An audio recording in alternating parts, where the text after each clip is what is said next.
Los documentos que les voy a mostrar, que es una redacción breve de los documentos que ha expedido la Iglesia Católica Romana, muestran que el catolicismo requiere de ti, como católico, que estés no solamente sujeto, porque sujetos nosotros estamos también a nuestras autoridades, sino que haya una sumisión del intelecto y de la voluntad, de la conciencia y de todo al Papa, que obviamente representa a la Iglesia, para que tú puedas alcanzar la salvación. Vamos a ver algunos. El Sílabus de 1864, este documento emitido por el Papa Pío IX, condenó toda libertad de conciencia, toda libertad de culto o libertad de religión y la libertad de expresión. Condena el laicismo de Estado. Han sido ellos los que se han opuesto y que han visto con llanto, ¿no?, de que la iglesia se separe del Estado, porque obviamente mamaron del Estado hasta que se cansaron, por eso son ricos y estuvieron y tuvieron países enteros. Ellos son los que han llorado. Y la eliminación del derecho del Vaticano en poder dirigir la política interna de las naciones. Fíjate lo que dice el sílabus del Pío IX. Ellos literalmente te dicen, queremos dirigir la política interna de las naciones. Eso te dice el sílabus. O sea, ellos no se andan por las ramas, ¿no? Ellos no se andan por las ramas. No sé si quieres hacer un comentario al respecto de esta primera Bueno, evidencia. sí, pero vos fíjate, Edgar, cómo es que los lefebristas son los que generalmente apelan a estos documentos Por para supuesto. contradecir esta nueva libertad religiosa del Concilio Vaticano II, decir, bueno, el magisterio se está contradiciendo, por lo tanto no podemos seguir a este magisterio. ¿Por qué? Porque cuando el magisterio Vaticano II, además de eso, entra en lo que es esto del obsequio religioso del entendimiento y la voluntad, obviamente que los lefebristas y los edevacantistas no aceptan eso, no aceptan los lefebristas. Para empezar, Lefebvre mismo rechazó una carta de Ratzinger, que en ese momento era el prefecto de la Congregación para la Doctrina de la Fe, en donde Ratzinger le decía que él debía aceptar dar el obsequio religioso del entendimiento y la voluntad. Y Lefebvre lo rechazó, e incluso 20 años después, su discípulo, el obispo que él levantó, Felley, también rechazó la misma proposición. En ese caso, ya cuando Ratzinger ya era Benedicto, el Papa.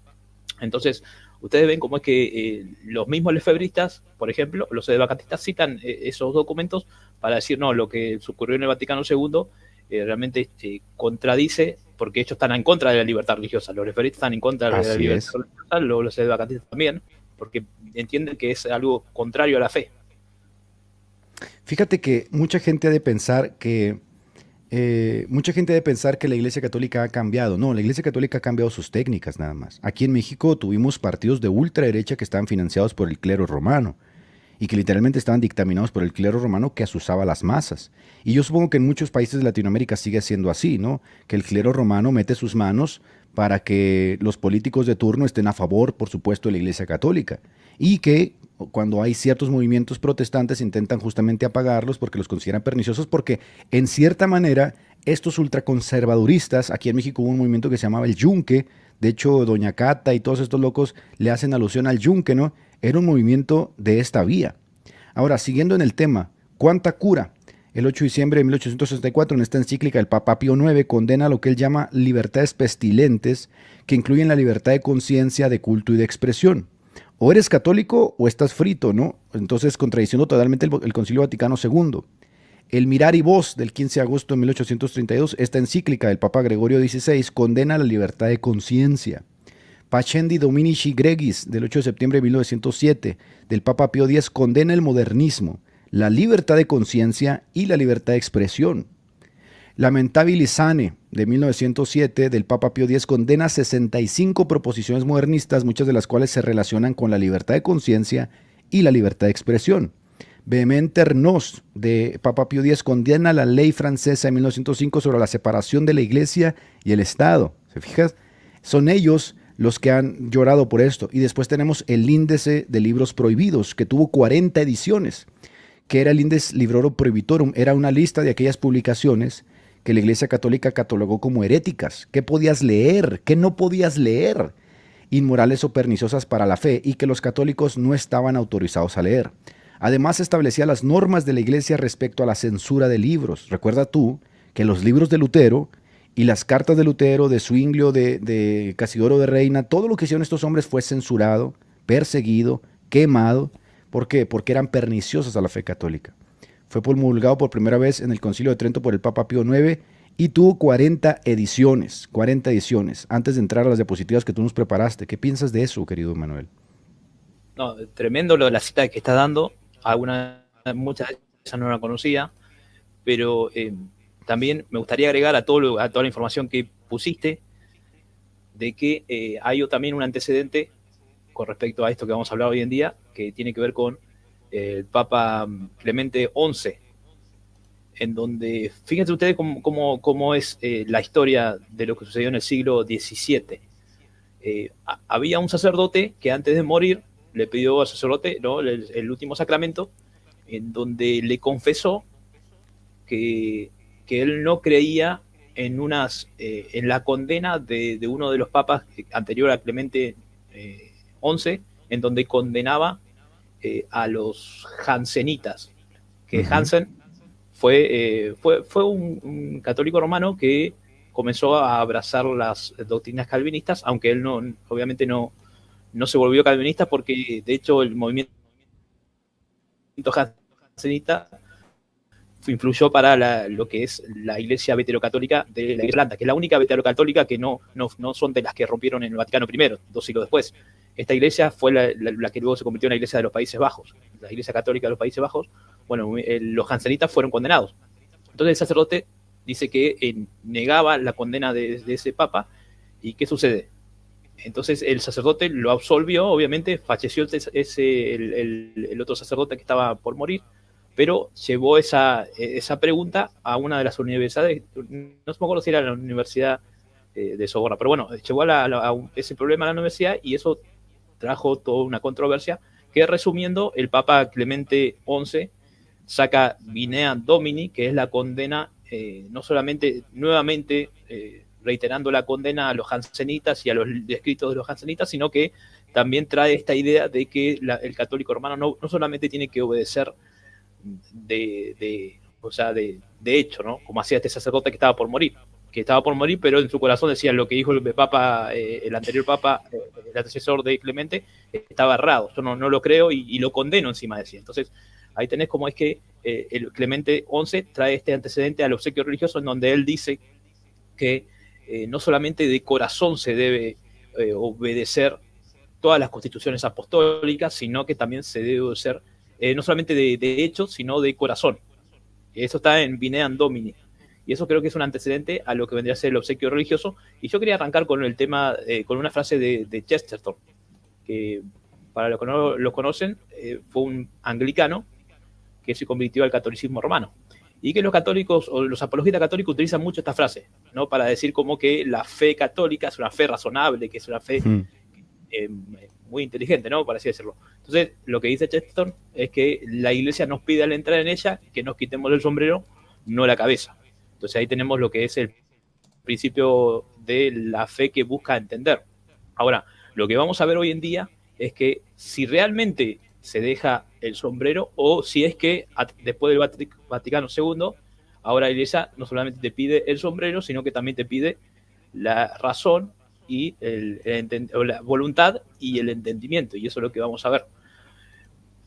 La doctrina católica... Sí. Fíjate, quiero decir algo ahí, breve. Esa frase que pusiste de Chesterton, perdón, Sí. mi querido Manuel, mira, tengo aquí los ejercicios espirituales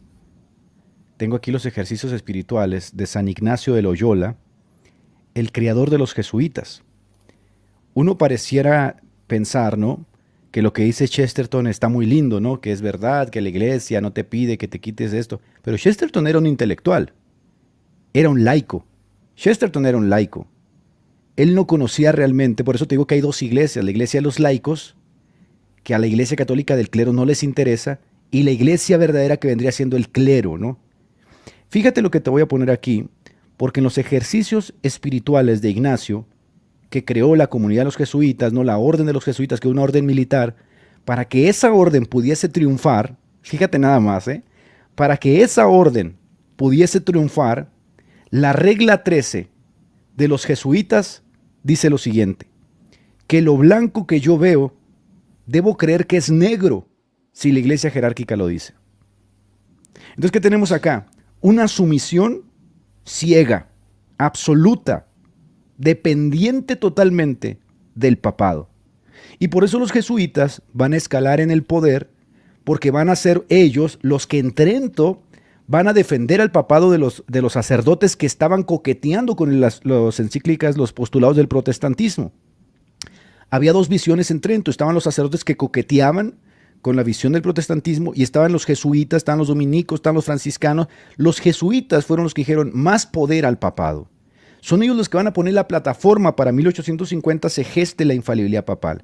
Por eso hoy tienes un dicho que dice que el Papa Negro gobierna tras las sombras. El Papa Negro es el líder de la orden de los jesuitas. Pero bueno, para quien quiera leer, vayan ahí, búsquenlo, las reglas de los jesuitas, cómo trabajan de los ejercicios espirituales, y aquí está, ¿no? Que si es blanco y la iglesia dice que es negro, que aquello que yo veo blanco creo que es negro, si así lo definiese lo que es la iglesia jerárquica. Ahí lo tienes, ¿no? Me pareció interesante por la cita de Chesterton que tú me mostraste. Y bueno, eso es voluntarismo puro, que es lo que vamos a ver también hoy. Lo que dice la autoridad, bueno, si antes lo que veía blanco, la autoridad me dice que es negro, entonces yo estoy equivocado y mi voluntad sobre la razón va a aceptar eso de que en realidad lo que veo que es blanco en realidad es negro porque me lo dice la autoridad. Entonces, ese voluntarismo puro también lo vemos hoy en día, no solamente en el clero, sino también obviamente en los católicos romanos. Pero bueno, lo que decía es que la doctrina romana distingue la fe divina hacia los dogmas infalibles de lo que es el obsequio religioso. ¿Por qué? Porque el ejercicio magisterial romano no se reduce solamente a las expresiones catalogadas como infalibles por el mismo magisterio. Ahora lo que se pide es obedecer obligatoriamente al magisterio ordinario, o sea, el que no se pronuncia es cátedra. Entonces, ahí ustedes van a ver cómo es que también hay dos grupos en donde uno va a decir, no, sí, hay que obedecer en todo al magisterio ordinario, mientras que otro va a decir, no, hay que tener reservas con el magisterio ordinario porque como no es cátedra y no es infalible, puede errar. Pero yo tengo libertad de conciencia, diría, ¿no? Yo tengo libertad de conciencia. No, no la tienes, chiquitín, no la tienes. La realidad es que muchos piensan, perdón, querido Manuel, me pareció muy interesante, muchos piensan que los católicos pueden estar de acuerdo en sumisión total a los dogmas de la Iglesia Católica y después diferir en cualquier cuestión. No, no puedes diferir en nada de la Iglesia Católica. Y les lo vamos a mostrar. Adelante, adelante, Manuel.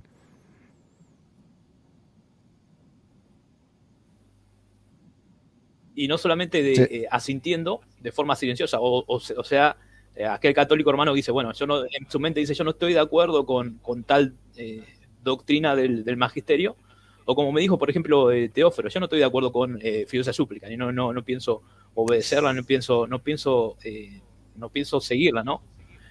Claro, Teófilo se da cuenta que eso contradice la doctrina, y que él no tiene esa percepción de que como otros apologistas que dicen, no, fiducia súplica es pastoral solamente, ¿no? Claro, hay católicos que se dan cuenta que no solamente afecta a lo pastoral porque es algo que está tocando lo doctrinal. Pero bueno, volviendo al tema, dice, no solo asintiendo de forma silenciosa, sino que también aceptándole la voluntad y la razón, so pena de disciplina. Y bueno, el tema de la disciplina es importante porque eso lleva finalmente a que una persona o pueda conocer la verdad para lo que ellos determinan como la verdad de la realidad para poder ser salvo, y aquellos que van a estar equivocados dentro incluso del catolicismo romano y o no van a ser salvos completamente, o sea, van a ir al purgatorio, bueno, no sé, esas cosas que tienen, o si no, también personas que directamente no van a ser, o sea, van a ser condenados, ¿no? Entonces, la cosmovisión que vamos a ver hoy en día, que ahí sí te pido que pasar a la siguiente. Sí. Bueno, el agregar que el obsequio religioso supuestamente a lo que lleva es esto del sensus fidei, ¿no? De todo el catolicismo romano, la mayoría, el clero por un lado y las personas que reciben las enseñanzas, todos de acuerdo en una sola fe, ¿no? Como quieren presentarlo siempre. Bueno, ahí tenemos a Monseñor Schneider, que muchos lo recordarán porque es el que se opuso a fiducia súplica diciendo que no somos imbéciles para creer en esos silosismos. Es un video muy viral. Pero lo que dice Monseñor Schneider sobre el obsequio religioso, dice que todos los autores coinciden en que se debe ser distinto del que se da una enseñanza infalible, pero hay diversas explicaciones sobre el mismo. Se trata de la cuestión de fondo de la verdad, es decir, de la posibilidad de conocer con verdad a Dios y de lo que está en relación con Él, en especial los comportamientos morales que nos permiten alcanzar nuestro fin, que es la salvación. Ustedes ven dos cosas muy importantes, que no solamente tiene que ver con esto de someterse al magisterio romano, sino que ahí, como dice Monseñor, tiene que ver con lo que es el fondo, buscar qué es la verdad, o sea, ya es algo hasta filosófico, ¿no? ¿Qué es la verdad? Y al mismo tiempo, esa verdad, ¿qué pasa? Repercute en lo que es la salvación, alcanzar el fin, que es la vida eterna. O sea, hay personas que pueden alcanzar realmente, interpretar bien el obsequio religioso, lo que significa, otras van a interpretar mal, y bueno, eso es una gran diferencia. ¿Por qué? Porque la disciplina, que después vamos a ver cuáles son lo que es la disciplina, condena a aquellos que no, obviamente no dan su asentimiento religioso. Al magisterio ordinario, siempre tenemos que recordar que estamos hablando del magisterio ordinario, no del magisterio, lo que se cataloga como infalible. Entonces, de acuerdo al magisterio ordinario, lo que se está pidiendo es que todas las doctrinas que se enseñan del magisterio auténtico, o sea, el Papa, los obispos, se tiene que obedecer, y el católico romano tiene que dar su asentimiento y de su voluntad y de su razón. Entonces ahí vemos que no solamente tiene que ver con solamente darle tu sumisión al Papa, sino que tiene que ver con temas más profundos, la verdad y la vida eterna. Y ahí te pido si pasar a la siguiente. Por ahí lo tenemos el texto, ¿no? Que lo voy a leer rápido. Esto es Lumen Gentium 25. Dice: este obsequio religioso de la voluntad y el entendimiento de modo particular ha de ser prestado al magisterio auténtico romano, pontífice, aun cuando no hables cátedra, de tal manera que se reconozca con reverencia a su magisterio supremo y con sinceridad se presta adhesión al parecer expresado por él según manifiestamente y voluntad.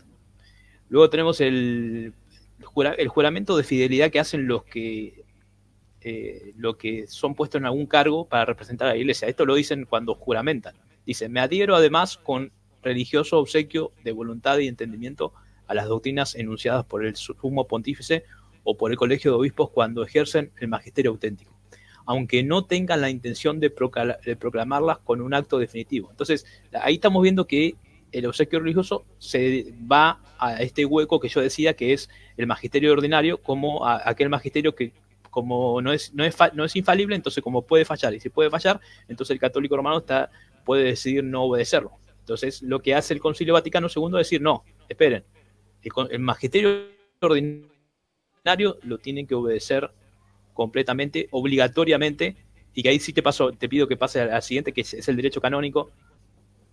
A la siguiente dice, fíjese lo que dice el derecho canónico: se ha de prestar un asentimiento religioso del entendimiento y de la voluntad, sin que llegue a ser de fe. Ahí vemos la distinción que hace el catolicismo romano, ¿no? De esto de que, bueno, no es la fe que se le presta a los dogmas, pero dice a la doctrina que, pero dice, perdón, sin que llegue a ser de fe a la doctrina que el sumo pontífice o el colegio de obispos, en el ejercicio de su magisterio auténtico, enseñan acerca de la fe y de las costumbres, aunque no sea su intención proclamarlas como un acto decisorio. Por tanto, los fieles cuiden de evitar de todo lo que no sea congruente con la misma. En el 754 dice: todos los fieles están obligados a observar las constituciones y decretos promulgados por la legítima autoridad de la Iglesia, para proponer la doctrina y rechazar las opiniones erróneas. Esto es algo que vamos a ver lo vamos a ver siempre en los documentos de la Iglesia, que es que la opinión contraria al magisterio ordinario es errónea, o sea, ya lo dictaminan como erróneo. Y esto también lo vemos acá en lo que es el documento de la Congregación para la Doctrina de la Fe, de la nota ilustrativa de la fórmula de lo que es la Professio Fidei, ese juramento que vimos en la placa anterior. Lo que aclara el documento es que, fíjense ustedes, la proposición contraria a tales doctrinas pueden ser calificadas respectivamente como errónea. Entonces, ahí tenemos algo que a mí me hizo clic en este sentido, de que esto parece ser como una infalibilidad que no se declara semánticamente. O sea que uno ve que si uno contradecir al magisterio ordinario, que no es infalible, sería un error, como lo dice ahí la última frase de la Congregación para la Doctrina de la Fe. Entonces, si siempre es un error, el magisterio ordinario es infalible, o sea, aunque no lo reconozca. Si yo cada vez que contradigo al magisterio ordinario estoy en un error, eso es una infalibilidad 2.0, aunque no se reconozca. Entonces, ahí ustedes ven cómo es que no se reconoce por ahí esto que en la doctrina romana se reza como infalible, como el magisterio infalible, y definitivo, pero aún así vemos que realmente oponerse sería como oponerse a algo que no erra. Entonces, ahí ve cómo es que no se quiere decir que en realidad el magisterio ordinario ahora también no erra, entonces sigue siendo, es infalible. Entonces ahí cuando leí esto, realmente me dejó, me hizo ese clic de entender que también el magisterio ordinario, aunque no lo diga ahora, y esto es mi opinión, aunque no lo diga, sí sigue siendo o percibiéndose como sin error. Y eso para mí es infalible, por aparte de ellos hablan de que tienen asistencia del Espíritu Santo, incluso en temas disciplinares. Entonces, ahí vemos que parece una infalibilidad encubierta esto del magisterio ordinario. Y ahí sí te pido pasar a la siguiente placa. Déjame meter un bocadito ahí, mi querido Manuel, porque los católicos no entienden las implicaciones de esto. Ellos viven en sociedades democráticas donde tienen la libertad de votar, aunque bueno, también están divididos porque el catolicismo condena el liberalismo, ¿no? El liberalismo de Milei en Argentina, por ejemplo, el católico lo condenaría desde la doctrina social de la iglesia, pero tenemos a católicos votando por Milei. Entonces aquí no entienden ellos las implicaciones de lo que estamos enseñando, porque básicamente lo que te está diciendo aquí el obsequium religiosum es que tú no tienes libertad en ningún sentido.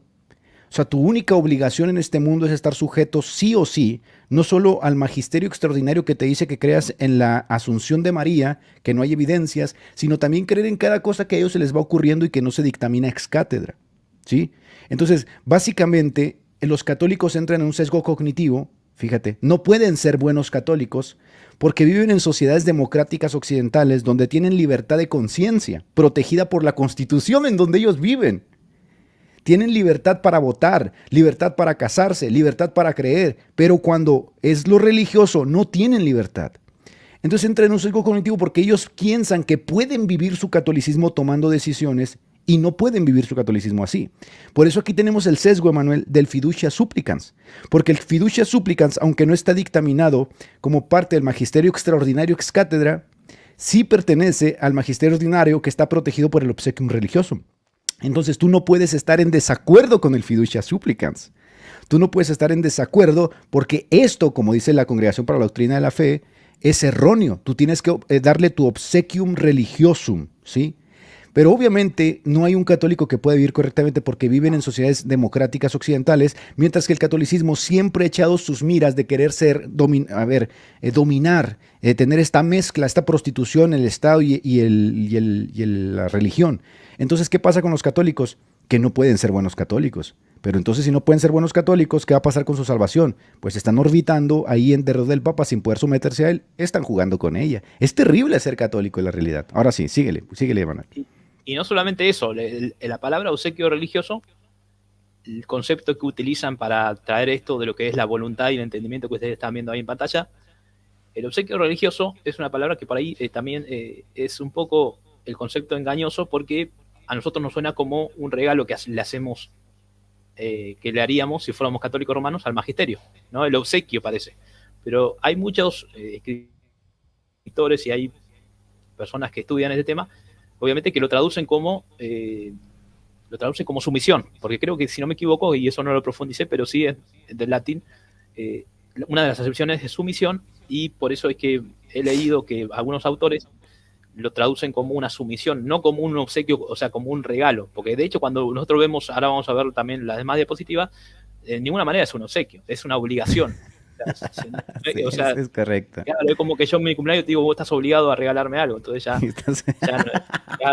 no es un regalo, entonces entonces hasta la palabra parece media engañosa, ¿no? Lo que es el obsequio, porque a nosotros nos suena como el obsequio, como alguien que lo regala, pero realmente algunos lo traducen como sumisión, y si no me equivoco, y no quiero ser impreciso, pero varios autores lo traducen como sumisión, porque una de las acepciones de la palabra en latín es sumisión. Entonces ahí tenemos la voluntad y el entendimiento, que ahí tienen los sinónimos abajo de cada palabra para entender, y también el significado, ¿no? La voluntad como la decisión, el entendimiento como la razón, la inteligencia, y es lo que pide el obsequio religioso, este concepto del Concilio Vaticano II, que obviamente muchos no lo van a aceptar, y algunos, estando dentro de la Iglesia Romana, tampoco lo van a aceptar tal cual como se presenta en el mismo magisterio ordinario, porque ahí tenemos como una cierta paradoja, ¿no? Porque el magisterio ordinario magisterio, o sea, que no se pronuncia es cátedra, como es el pronunciamiento del Concilio Vaticano II, te está diciendo que lo que ellos dicen no tiene error y que el católico tiene que dar su asentimiento de la voluntad y entendimiento. Entonces, ahí tenemos como una paradoja, bueno, pero si ese magisterio ordinario, o no, magisterio extraordinario, que no se pronuncia de manera infalible, está diciendo que tenemos que hacerlo, entregar estas dos cosas, la voluntad y entendimiento, pero si nos oponemos a los documentos magisteriales ordinarios, estaríamos en el error. Entonces ahí tenemos como una paradoja bien compleja, ¿viste? Bien complicada, porque te das cuenta que al final, en realidad, el mismo magisterio que no se pronuncia es cátedra, entonces, para el católico romano, no hablando, ¿no? Se pudo haber equivocado. Por supuesto. La definición del católico romano. Y ahí tenés los lefebristas y los vacantistas que dicen, no, eso está mal. Fíjate que esa paradoja que tú mencionas, yo la he encontrado en el libro de Thomas Hobbes llamado El Leviatán, donde habla acerca de la institución del Estado, porque Thomas Hobbes llama al Estado Leviatán, y yo considero que la Iglesia romana es exactamente eso, un Leviatán en el sentido religioso, y lo explico por qué. Porque básicamente cuando se empiezan a conformar las sociedades te van a pedir dos cosas, ¿no? Necesitamos justicia. Necesitamos justicia. ¿Qué vamos a hacer? ¿La tomamos por nuestras propias manos y nos matamos entre todos? ¿O nos elevamos y le dejamos que un ente, que va a ser el Estado, tome esa autoridad, tome el monopolio de las armas y nos distribuya la justicia? Bueno, las sociedades occidentales le entregan el monopolio de las armas al Estado. ¿Quién imparte la justicia? El Estado. Tú no tienes derecho a tener armas, ni tienes tampoco el derecho a ejercer justicia por tu propia mano. Nosotros lo vamos a hacer. Confía en nosotros. Tú páganos tus impuestos, tú danos tu dinero y nosotros haremos todo el trabajo. Ese Leviatán, en última forma, en la religión es Roma, porque Roma te dice, tú no necesitas pensar, tú no necesitas escudriñar la Biblia, tú no necesitas hacer nada de eso. Tú confía en nosotros, otórganos tu obsequium religioso de voluntad y de entendimiento, asiente a los dogmas de la fe y tú te vas a salvar. Tú no necesitas hacer nada más. Por eso vuelvo a decir, son dos iglesias totalmente distintas. La iglesia del laico, que literalmente se humilla a besarle los pies al Papa, y la iglesia de los sacerdotes, que es pastoreada entre ellos mismos. Entonces es un tanto irónico, porque cuando los católicos quieren vivir su fe, se van a empezar a acercar al protestantismo, porque vivir la fe implica tomar decisiones en la fe. Implica discernir, implica tener libertad de conciencia, y eso es protestantismo. Eso está consagrado en la modernidad, justamente por las constituciones que nacen de la modernidad y que vienen muy aparejadas con el protestantismo. ¿Cómo van a ser católicos ellos? Ellos no pueden ser católicos en sociedades occidentales. ¿Qué tienen que hacer? Es más, Emanuel, tú mostraste en alguna ocasión un video donde Rabasi, Dante Urbina y otros están peleándose por quién votar.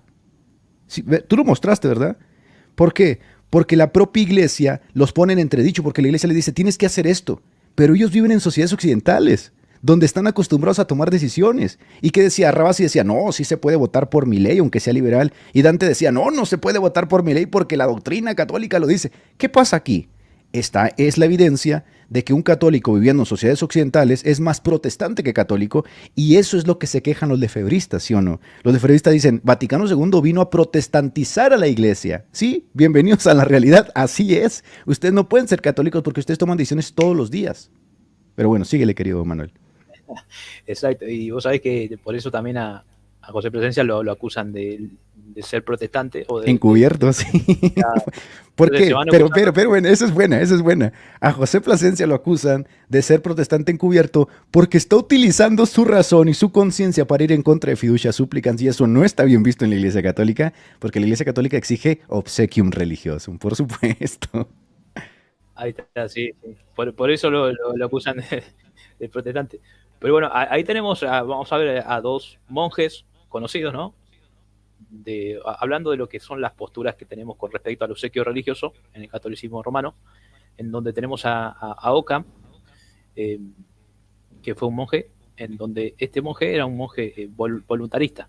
Pero para agregar un contexto al tema, voy a citar al profesor Selles de la Universidad de Navarra, que él dice en su libro Nominalismo, Voluntarismo y Contengistismo, esa palabra se me complicó, dice, la cumbre del pensamiento en la filosofía escolástica del siglo XIII gira en torno a tres ejes, la realidad irrestricta y las dos únicas puertas humanas que se consideran abiertas a toda ella, la inteligencia y la voluntad. Ahí tienen ustedes lo que sale del humano, que tiene que ver la inteligencia de la voluntad, que es lo que pide también el obsequio religioso. Occam afirmaba que la voluntad es autónoma con respecto a la inteligencia. Occam sacrifica la voluntad del conocimiento del universal. Como el conocimiento intelectual es universal, resulta que el contacto con lo real, individual, es derivado de la voluntad. Ahí ustedes también como es que el voluntarismo tiene que ver con esto de que la voluntad por encima de la razón. Entonces, lo que uno piensa, lo que vimos, por ejemplo, de Loyola, ¿no? Si yo veo Sí, que sí, la iglesia dice que es negro, pero es blanco, yo tengo que creer que es negro. claro, porque la voluntad es mayor a la razón. Entonces, lo que sentencia Occam es que la voluntad, como potencia absoluta, supone lo intuido si antes lo crea. Entonces, eh, ahí ves cómo es que, por ejemplo, Richard Meléndez antes decía que las bendiciones a parejas homosexuales eh, eran condenadas y que estaban mal y que el magisterio era claro en eso. Ahora dice que el documento es hermoso. Entonces ahí ves cómo es un voluntarismo en el cual lo que dice la autoridad es la verdad, o lo que si antes era blanco y ahora la autoridad dice que en realidad es negro, entonces el voluntarista va a decir, bueno, ahora es negro y bueno, y el tema de las bendiciones de esa Son, pareja son son... esclavos, Emanuel. Son esclavos, eso es lo que son. Son esclavos en un sentido ordinario, a través del magisterio ordinario que les dice, oigan, hoy nos plació declarar que se puede bendecir parejas homosexuales y no nos importa lo que ustedes piensen porque está declarado a través del ejercicio ordinario del magisterio con la firma del Papa y ustedes tienen que darnos su obsequium religiosum. Y también en el sentido extraordinario con las declaraciones de cátedra, porque te dicen, tienes que creer que María fue asunta al cielo. No hay evidencia histórica, no hay evidencia doctrinal, pero lo decimos nosotros y tienes que darnos, obviamente, el asentimiento de fe si no quieres estar en cisma con la iglesia, ¿no? Porque es un dogma de fe. Entonces, ¿qué te están pidiendo? Sé esclavo de la iglesia. Pero no sé esclavo de Cristo, no, no, no. Sé esclavo de las declaraciones del Papa, sé esclavo del magisterio de la iglesia, ordinario y extraordinario. O sea, la salvación, tal como se ve en el catolicismo y cuando ya lo entiendes con lo que dicen los documentos, la salvación en torno al catolicismo gira en torno al magisterio, al clero y al Papa. Cuando ellos te dicen, extra ecclesia nulla salus, o fuera de la iglesia no hay salvación, no hay que decir que fuera de la iglesia universal como lo entendemos nosotros, sino fuera de ese magisterio. Por eso Bonifacio VIII decía, quien no esté sujeto al Papa no es salvo, porque es un servilismo de la voluntad por encima de la propia razón, como bien lo acabas de mencionar, ¿no? Si la iglesia dice que es negro, aunque yo lo vea blanco, si yo me quiero salvar, tengo que decir que es negro. Fíjate, Manuel, hace unos días platicaba con Lisboa y le decía a Lisboa, tú sabes que no hay evidencia de la asunción de María, y me dijo justamente eso, sí, pero la iglesia lo dice. Entonces es un esclavismo impresionante. Dame la evidencia de la infalibilidad papal en el testimonio apostólico, en las escrituras. No existe. Sí, pero el Papa se declaró infalible y yo tengo que creerlo porque al Papa lo asiste el Espíritu Santo. Entonces es un salto al vacío en el que literalmente, aunque sabes que te vas a ir a dar de bruces contra las rocas, no te importa. ¿Por qué? Porque estás confiando en la voluntad, no en la razón. Y vos fíjate que muchos sacerdotes que se convierten, o se hacen protestantes, en un principio eran voluntaristas, ¿no? Yo estoy haciendo, justamente hoy voy a hacer un programa del tema de Manuel Aguas, que nació ahí en Chihuahua también, que hay un libro que lo considera como el Lutero de México, que era un sacerdote Oh, muy conocido del siglo XIX, que se convirtió, que era furibundo antiprotestante y también incluso se jactaba de convertir protestantes al catolicismo romano. Entonces, este hombre, cuando dice que comenzó a leer la Biblia, porque ustedes saben que hay muchos sacerdotes que han reconocido que en los seminarios no se lee la Biblia, ¿no? Hay bastante información sobre eso, pero este sacerdote, al leer la Biblia, se dio cuenta de que lo que es la razón y su conciencia le demandaba que la palabra de Dios decía otra cosa a lo que le enseñaba la autoridad. Entonces, ese principio, claro. esa visión del voluntarismo que él tenía, se vio chocada con la palabra de Dios misma, ¿no? Y eso es lo que le pasa a muchos sacerdotes, que uno ve que se convierten del catolicismo romano al protestantismo, aún sacerdotes que son sacerdotes que han estudiado hasta más de 10 años en la universidad, son sacerdotes que conocen su fe, que sacerdotes que nadie le puede decir que es un católico ignorante, sino personas que conocen bien su fe y que después utilizan esa fe para defender su nueva o su fe protestante, que es el caso también de Manuel Aguas, que también defendió esto ante el arzobispo de México. Entonces ahí ves cómo es que la cosmovisión voluntarista se ve, se choca con la palabra de Dios, y cuando ve que la voluntad y la razón, entonces ve que lo que dice la Biblia, de repente el cristianismo primitivo no era lo mismo que te enseña la Iglesia Católica Romana, y Manuel Aguas lo defiende muy bien. Pero volviendo al tema de Occam, Occam era un voluntarista, así mismo como también Escoto, otro voluntarista muy conocido, para nombrar dos. Entonces, el voluntarista lo que va a hacer es poner la voluntad sobre la razón y sobre el entendimiento. Entonces, Ahí, Manuel, déjame meter un bocado porque ahorita que dices que Occam era un voluntarista. Fíjate qué interesante porque Lutero, cuando se presenta en la dieta de Worms, después de haber tenido esa epifanía de leer Romanos capítulo 1, versículo 10, y haber entendido la justificación por la sola fe, y decir literalmente en su comentario a Romanos que sintió que las puertas del cielo se abrieron, ¿cómo llegó a esa conclusión Lutero? Por la libertad de poder escudriñar las escrituras, libertad que no tenía el pueblo. Pero me sorprende mucho porque cuando le piden que se retracte en la dieta de Worms y le dicen, estos escritos son tuyos, retráctate de ellos, Lutero hace una confesión que yo creo que es la confesión máxima de lo que nosotros promulgamos hoy. No puedo ni quiero porque no es correcto ir contra la conciencia. Es decir, la conciencia de Lutero había sido liberada por el poder de las escrituras y el poder del evangelio. A ver, yo tengo aquí el derecho canónico, este es el derecho canónico de la Iglesia Católica, y básicamente el derecho católico te dice cómo debes de pensar, cómo debes de creer. Y Lutero dice, no, yo a través de las escrituras encontré que soy salvo por la fe, por medio del poder del evangelio, la aplicación del evangelio. Por lo tanto, no me puedo retractar, porque si me retracto, estaría contrariando las escrituras. Entonces, ¿qué tenemos aquí?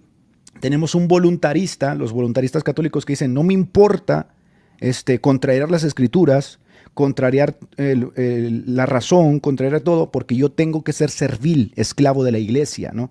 Y tenemos al protestante que dice, no, yo no voy a ser jamás fiel a un papa, jamás fiel a este y aquel, si va en contra de mi conciencia y de la libertad que las propias escrituras nos han dado. Por eso Lutero dice, sola escritura. Y ese es el eslogan de la libertad del protestantismo. bueno, y eso mismo le pasó a Manuel Aguas, por eso también le dicen el Lutero mexicano. Pero con respecto a, o sea, siempre hay que aclarar, yo lo que veo claro es que esta postura con respecto al magisterio ordinario, ¿no? Porque obviamente que el católico romano, para ahí alguno entra ahora y va a decir, no, bueno, pero las verdades, lo que son las verdades infalibles, todo católico romano la cree. Claro, el obsequio religioso va a lo que es el tema del magisterio ordinario, el magisterio que no se declara es cátedra, que no declara algo definitiva, en donde ahí es donde va lo que es el obsequio religioso de la voluntad y la razón. Entonces ahí tenemos a Occam, y después tenemos a Tomás de Aquino en la siguiente placa, que vos sabés que Tomás de Aquino lo citan, es el más citado por los que no son voluntaristas. ¿Por qué? Porque Tomás de Aquino, bueno, ahí lo tenemos lo que dice en el paper de Guillermo Rosa, en donde dice que Tomás de Aquino ha matizado la cuestión con perfecto equilibrio, dice. Ni es voluntarista, ni es intelectualista. La voluntad no estaría dotada del libre arbitrio si no fuera por la razón, pero el elemento racional no es el constitutivo único ni preponderante del libre arbitrio. Entonces, ahí tenemos otra postura en donde no es voluntarista ni intelectualista, que podríamos llamar intelectualista los racionalistas por ahí, ¿no? Sería otra postura más que tendríamos en lo que tiene que ver con el magisterio ordinario. Y pasando a la otra placa, ya ahí vemos cómo es que esto del obsequio religioso, como en todo concilio, o como en mayoría de los concilios, se rompen en diferentes grupos, ¿no? En el Concilio Vaticano I, las iglesias veterocatólicas rompieron con Roma por el tema de la infalibilidad, pero tenemos el Concilio Vaticano II, en donde sale esta constitución dogmática, que ahí ustedes tienen la definición del diccionario del derecho canónico de lo que es la constitución dogmática, que en donde ustedes pueden ver que dice que la disposición es una disposición solemne de un concilio en la que exponen y puntualizan un detalle, uno o varios puntos de la doctrina de la Iglesia tocante a la fe y la costumbre. Entonces, lo que reza ustedes fíjense que lo que reza el dogma de la infalibilidad es que también el magisterio en conjunto con el obispo a la cabeza también infalible, aunque no se declare cátedra, si habla en tema de fe y costumbre. O sea, esta idea de que los asiste el Espíritu Santo todo el tiempo para que no erre. Entonces ustedes ven que también en lo que es una constitución dogmática, aunque no sea declarada, no se utilice fórmulas de declaraciones cátedra, sigue siendo estando encuadrado en lo que es el dogma de la infalibilidad. Ahora, ahí tenemos las divisiones que ocurrieron en el Concilio Vaticano, que estos grupos obviamente que ninguno acepta esto del obsequio religioso, obviamente, porque los lefebristas, por ejemplo, citan a todo el magisterio antiguo, la tradición antigua, para contradecir el magisterio actual. Entonces, si ellos dicen que Roma apóstato, lo que hacen es citar a papas anteriores del Vaticano II para poder sustentar su postura. Entonces, con el obsequio religioso, obviamente que no pueden mira, hacerlo, no pueden hacerlo. Le diste un clavo, Emanuel, le diste un clavo que va ligado a este extracto de Alberto de la Vega que dice: Chesterton dijo, la iglesia nos pide quitarnos el sombrero al entrar, no la cabeza, extraño, viniendo un convertido al catolicismo. Esto es como la estocada final. Porque mira, tienes a un Luis Lisboa que te dice, conviértanse al catolicismo. Y tú les preguntas, Lisboa, ¿y cómo concluiste tú que el catolicismo era la religión verdadera? ¿Cómo lo hizo? Usando la razón, ¿verdad? Usando su conciencia, yendo a las escrituras con libertad, escudriñándolas, comprando una Biblia, pero luego que hace uso de su conciencia y de su razón, de las escrituras y la libertad, que son evidencia de que el protestantismo tiene la razón porque ha peleado para defender la libertad de conciencia, las escrituras, el libre examen. Después que se mete al catolicismo te dice, no, tú no puedes entender las escrituras, tú tienes que sujetarte al Papa, tú no tienes libertad de conciencia. No... Entonces es una ironía, porque literalmente son católicos viviendo en Occidente que usan las libertades que el protestantismo ha ganado, la libertad de conciencia, el libre examen de las escrituras, para luego hacerse católicos, hacerse esclavos de un sistema. Entonces, como dice Pablo, ¿no? Empiezan por el espíritu y terminan en la carne, ¿no? Terminan esclavizados. ¿Qué sucede? Ahora lo que está diciendo con los sedevacantistas, lefebristas, iglesia palmariana. Estas iglesias utilizan también la libertad de conciencia para rechazar el Concilio Vaticano II. Dicen, no, el Concilio Vaticano II está en contra de las verdades de la fe, etcétera, etcétera. Pero resulta que el Concilio Vaticano II, Lumen Gentium, establece el obsequio religioso y ellos no pueden seguirlo. ¿Por qué? Porque quieras o no, el católico no puede ser católico porque ese catolicismo ya no existe. Ya no existe, donde te perseguían y te mataban si estabas en contra. Por eso tienes sedevacantistas. ¿Y qué pasa? No los puedes perseguir. Los tienes dentro de tu iglesia. Tienes lefebristas. No los puedes matar, tienes que convivir con ellos. Tienes a los palmarianos que literalmente tienen un papa, el Papa Pedro. No puedes hacer nada contra ellos. Entonces, ¿qué es la evidencia más grande de que el catolicismo por el que chillan algunos hispanistas y estos no existe? Son protestantes encubiertos que disfrutan de la libertad de conciencia, del libre examen de las escrituras, todo ganado por la modernidad, todo ganado por el protestantismo. Bienvenidos al protestantismo, querido. Sí. Y yo creo que esa es la respuesta también a por qué se obtiene esto del obsequio religioso, distintivo a lo que era antes Roma, ¿no? Imponiéndose con puño de hierro ante aquellos que no se sometían. En cambio, como ahora ya no tienen la fuerza que tenía antes para, como vos decís, de llevar a alguien ante la Inquisición y en todo caso ejecutarlo, lo que hacen ahora es pedirlo formalmente a través de una doctrina en donde, como dije antes, Lefebvre recibió una carta de Ratzinger pidiéndole esto mismo. Cuando estaban en tratativas, le pidió que le dé el asentimiento de la voluntad y la razón al magisterio romano. Y Lefebvre lo rechazó. Lo mismo su discípulo, eso dice que su discípulo también, que recibió una carta en 2010, también habría rechazado la misma proposición. Entonces ahí vemos cómo es que, obviamente que ustedes ven, si ellos aceptarían lo que es el obsequio religioso, no serían ni sedevacantistas, ni lefebristas, ni la iglesia palmariana. Estarían todos dentro de la iglesia romana y no serían subdivisiones dentro del romanismo. Entonces ahí ustedes tienen cómo es que esto trajo la división y obviamente que los lefebristas son los que más atacan al documento Lumen Gentium, o sea, al documento completo están en contra. Y ahora sí, pasando a la siguiente placa, ahí tenemos tenemos la clasificación de lo que son los voluntaristas y bueno, los realistas, ¿no? Yo esta clasificación las hago yo de acuerdo a las características que tienen cada uno de los grupos.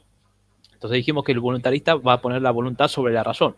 Esta idea de que si antes el Vaticano decía que la bendición de la pareja de homosexuales estaban mal y estaban condenadas, y ahora dice que sí se pueden bendecir a parejas homosexuales. Bueno, ahora digo que el documento es hermoso. Entonces, ahí ven como que la voluntad sobre la razón, ¿no? O sea, si pondrían un poco de razón o de raciocinio, se darían cuenta de que hay una contradicción, o que incluso ellos mismos se contradijeron antes, pero no lo van a reconocer porque para ellos la voluntad termina siendo la verdad. Entonces ahí vemos algunas características, por ejemplo, que la voy a mencionar.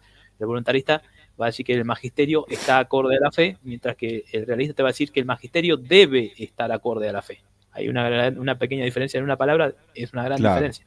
Porque el lefebrista va a decir, no, el magisterio no está de acuerdo a la fe. E incluso no siendo lefebrista o sedevacantista, van a haber grupos conservadores dentro del romanismo que están sujetos al Papa, que son sacerdotes, que son cardenales, que van a ser realistas y que van a decir el magisterio debe estar acorde a la fe, debe obedecer incluso Müller, el cardenal Müller, dice con respecto a Loyola, que, bueno, para los que no lo escucharon y se subieron recién, Edgar puso la cita de Loyola, en donde Loyola dice, si el magisterio me dice que lo que yo veo es blanco, es negro, entonces yo voy a aceptar lo que dice el magisterio, y lo que veo que es blanco en realidad es negro. Ahora, lo que dice Müller, dice que el magisterio no tiene la potestad de decir que lo que antes era blanco, lo que antes dijo que era blanco, que ahora diga que en realidad es negro. Entonces, ahí ven cómo es que el realista va a poner también una parte de la razón, y otras características son el magisterio, bueno, este es el ley, la otra característica es la verdad es lo que enseña el magisterio. Eso te va a decir un voluntarista. En cambio, el realista te va a decir el magisterio debe apoyarse en la ley natural y divina para enseñar la verdad. O sea, el magisterio que no se apoye en la ley natural y la ley divina, o contradiga esas leyes, entonces ya no está enseñando la verdad.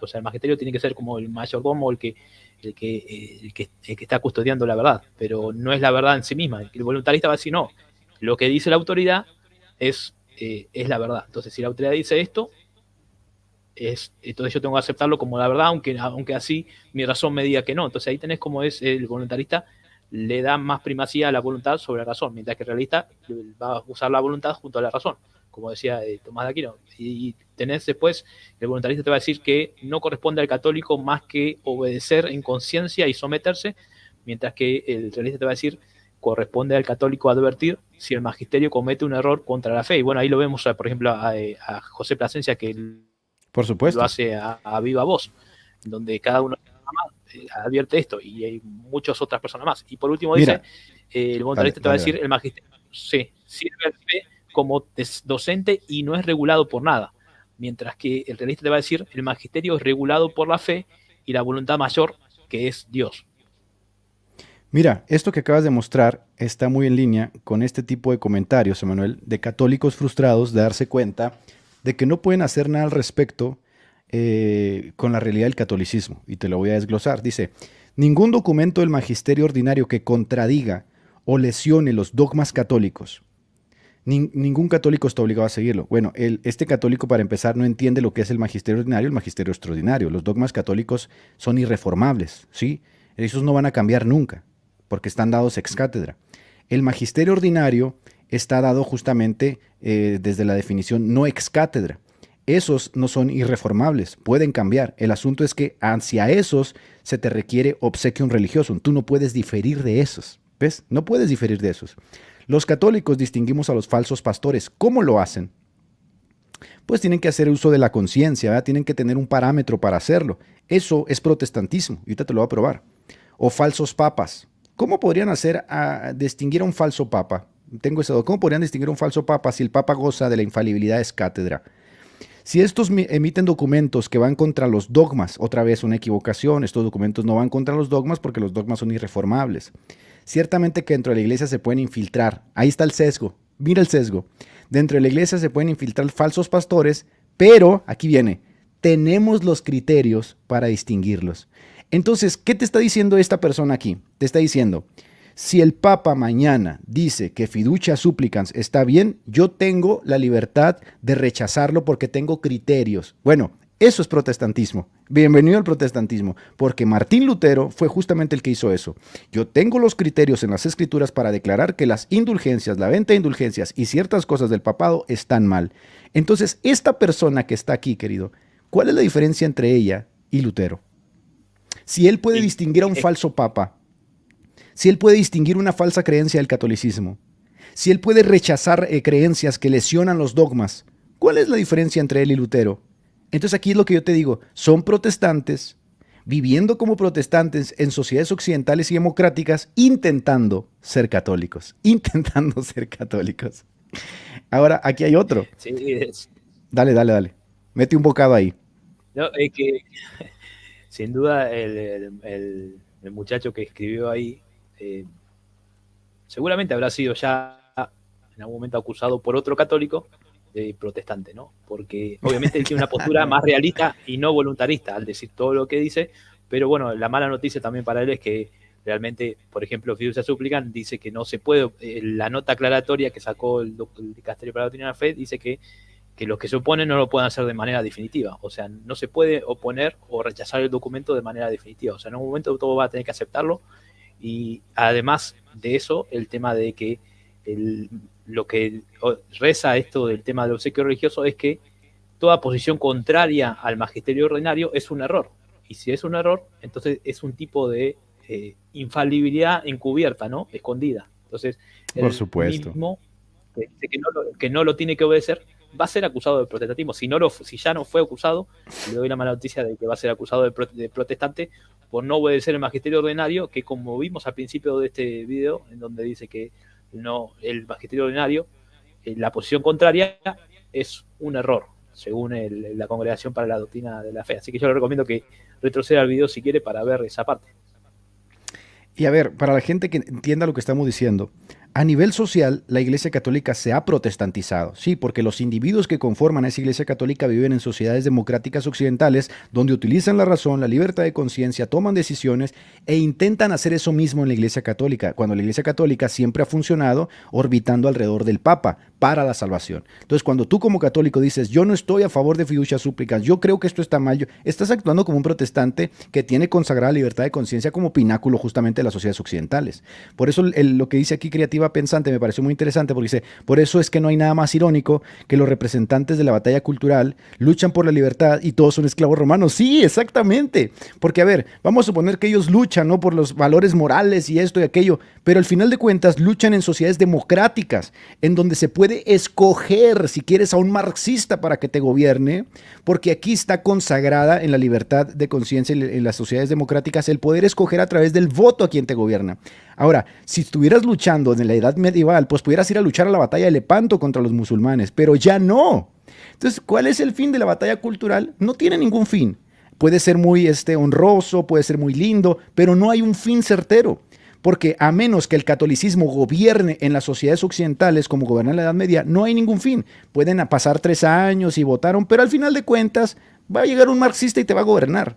Ya no puedes vivir sujeto a las disposiciones del Papa porque al Papa mismo ya no le interesa esto. Y creo, Manuel, que nosotros le hemos dicho una y otra vez, a ver, estos hispanistas, estos católicos conservadores, estos ultra voluntaristas, ¿no?, que quieren ese catolicismo lefebristas y de vacantes, no se dan cuenta, ¿no? Por ejemplo, que España está llena de musulmanes. Alemania tiene más de 20,000 mezquitas, ¿no? El Sacro Imperio Romano no existe.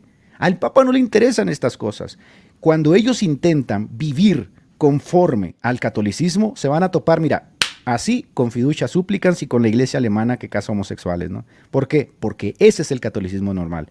¿Sabes cuál es la salida que tienes? Ven y goza de la libertad de conciencia que consagró Lutero en las Escrituras, el protestantismo y los reformadores protegieron con su sangre. Goza de la libertad para que a través de las Escrituras seas libre en verdad y no seas esclavo de hombres que se enseñorean sobre ti. Mete un bocado ahí, mano. Sí, sí, es así.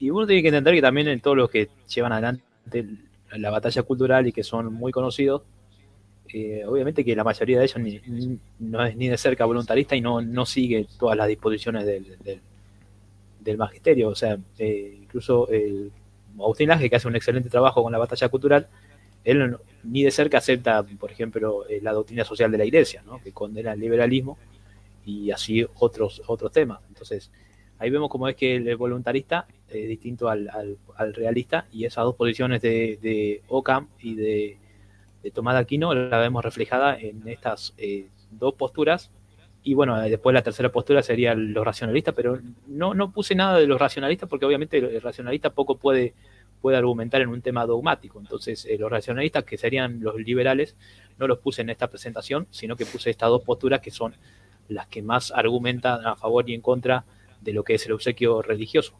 Ahí tenemos el libro de Rodrigo Piñar, que para los que no lo conocen, es uno de los sacerdotes de la sacristía del Vendée, este canal que fue cancelado por rezar para que el Papa se vaya más rápido al cielo. Que se muera el Papa, literalmente están rezando. Ay, no, fíjate el sesgo cognitivo en el que están los católicos ahorita, ¿eh? Están en un sesgo cognitivo impresionante. Sí, y bueno, este es uno de los sacerdotes que están en la sacristía de Vendée y que escribió un libro que se llama El obsequio religioso, que fue prologado por el monseñor Schneider. Entonces, este sacerdote lo que dice es que, fíjense ustedes, cómo utiliza la razón y no es voluntarista ni de cerca, ¿no? Dice, puesto que el obsequio religioso se le debe al obispo ante afirmaciones contrarias de distintos obispos, ¿a cuál estamos obligados? Resolverlo por vía de autoridad es absurdo, por lo que es falso, por lo que es falso en un lugar limítrofe de una diócesis, es también falso a 10 kilómetros. Ustedes fíjense cómo utiliza la razón para argumentar en contra de lo que enseña el obsequio religioso, porque él dice, bueno, si el magisterio ordinario, de la cual también forman parte los obispos, el magisterio ordinario siempre hay que obedecerlo, ¿qué pasa si dos obispos se contradicen? ¿A cuál de los dos voy a tener que obedecerlo? Él dice, la verdad, termina diciendo la verdad. Fíjense lo que dice, la autoridad sirve a la verdad y no viceversa. Ahí vemos cómo el principio de él es más realista y no voluntarista, ¿no? De esto de que la verdad o la realidad se obtiene por la voluntad, lo que decía Ockham, ¿no? Que en ese sentido él está más cerca del protestantismo que del catolicismo. Seamos sinceros, él está más cerca de cómo pensamos los protestantes, que decimos, no, si no está conforme a las escrituras, yo no lo voy a seguir. Al decir este tipo de declaraciones dice, él está más cerca del protestantismo que del catolicismo romano. Y claro, y encima muchos de ellos por eso argumentan con la Biblia. Ustedes fíjense en la página 179, en donde este autor dice, los autores tienen en claro que ante las posibles dificultades para dar el asentimiento debido por razones proporcionadas, no simples opiniones personales, se puede suspender el asentimiento. O sea, fíjense que él dice... ¡Viva Lutero, querido! ¡Viva Lutero! Claro, no se dan cuenta y aunque ellos... Por ahí es una persona, no lo conozco, pero por ahí es una persona que es antiprotestante, por ahí no sé, no quiero dar un juicio apresurado, pero ustedes fíjense que él, incluso sin darse cuenta, puede ser un tipo de protestante 2.0, en donde está bien, no quiere a los protestantes, pero tampoco va a aceptar cualquier cosa del pontífice romano. Ustedes fíjense. Ahora vamos a ver la otra postura, que es la postura de los voluntaristas, ¿no? Que el voluntarista siempre lo que va a hacer, como la voluntad de ellos depende, o sea, la realidad la marca su propia voluntad, van a citar siempre al magisterio. Y ustedes fíjense lo que dice, en este caso, Ratzinger era el prefecto para la Congregación de la Doctrina de la Fe, dice, una de las tareas del teólogo ciertamente es la de interpretar correctamente los textos del magisterio. Bueno, esto para los que dicen que el magisterio no se interpreta, bueno, ahí lo tenemos a Ratzinger diciendo que... Claro que se interpreta. Claro, y para ello dispone de reglas hermenéuticas. O sea, esas reglas hermenéuticas también el católico romano tiene que llevarlas adelante para poder interpretar correctamente el magisterio. Hasta hace 6 meses todos me negaban de que el magisterio se interpreta. Bueno, ahí lo ven a Ratzinger en Donum Veritatis, en el 34, donde dice que el magisterio se interpreta y que hay que utilizar reglas hermenéuticas para interpretarla correctamente. Dice, entre las que figura el principio según la cual la enseñanza del magisterio, gracias a la asistencia divina, vale más que la argumentación de la que se sirve. Entonces, la enseñanza del magisterio, o sea, aquello que dice, vale más que incluso la argumentación, que puede ser una argumentación muy mala o incluso una argumentación que no tiene sentido, como hemos visto en muchas cuestiones. En el caso, yo el otro día cuando estuvimos con el profesor Néstor, el caso de la anáfora de Adá y Mari de los nestorianos, en donde Juan Pablo II dice que las palabras de Constitución están dentro de la anáfora y cuando cualquier persona va a ver la anáfora, no están las palabras de Constitución y ustedes ven cómo es que lo que dice Juan Pablo II es tomado como una verdad y nadie se puede oponer porque es una realidad. El católico romano puede ir a una iglesia nestoriana y si no hay una iglesia católica romana y recibir el sacramento de la Eucaristía en la iglesia nestoriana. Entonces, ahí ven, Uf. gracias al documento magisterial del Papa Juan Pablo II, ustedes ven que realmente, aunque la anáfora no diga lo que Juan Pablo II dice que dice, el católico tiene que aceptar que lo dice, no pueden contradecirlo, y ustedes ven cómo es que lo que dice también Racing, ¿no? Esto de que hay que interpretar correctamente el magisterio con las reglas hermenéuticas, que ustedes se dan cuenta de que no es esto solamente de abrazar al Papa, como decía Sacrosanto, ¿no?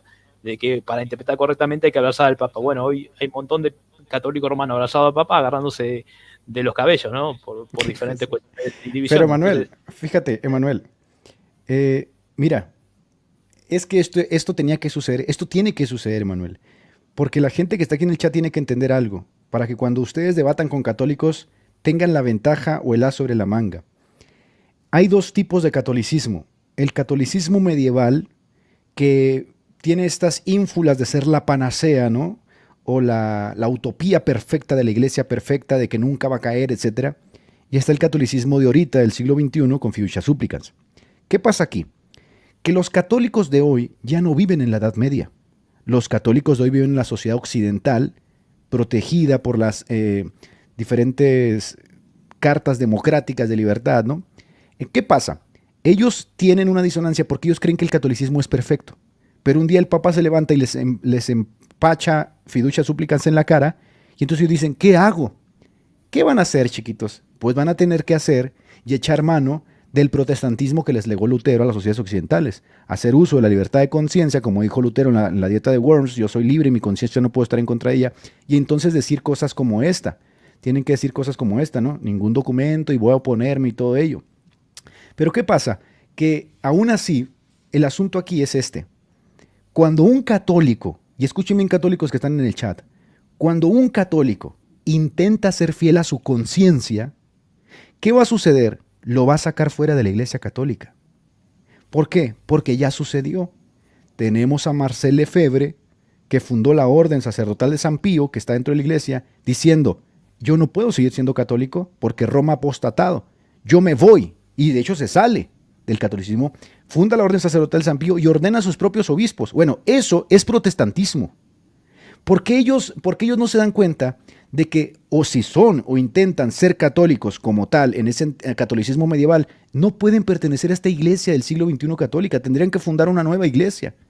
Pero como no pueden fundar una nueva iglesia porque eso es protestantismo, ¿verdad? Tienen que pertenecer dentro de la iglesia y cuando uno les muestra la evidencia, tienen que venir con cosas como estas, mira, fíjate. La iglesia católica está protegida por Jesucristo. Si llega un papa corrupto, no podrá destruir a la iglesia jamás. El problema es que usted no sabe quién será un papa corrupto, porque usted le debe sumisión a todos los papas. En el momento que usted diga, este papa es corrupto, en ese momento usted está haciendo uso de su conciencia, algo que la iglesia le prohíbe, ¿sí? Y se está volviendo protestante. ¿Por qué mejor no viene y goza de la libertad del protestantismo, consagrado en las Escrituras, para que sea guiado por Cristo y no por el papa? Por eso son papistas, Emanuel. Sea guiada por Cristo y no por esta curia gerontocrática que le dice cómo vivir, cómo pensar, cómo actuar, y que las Escrituras sean su guía. Y entonces Jesucristo, a través del Espíritu Santo, le guíe realmente. Esa es la invitación. Ahora sí, mete un bocado ahí, hermano.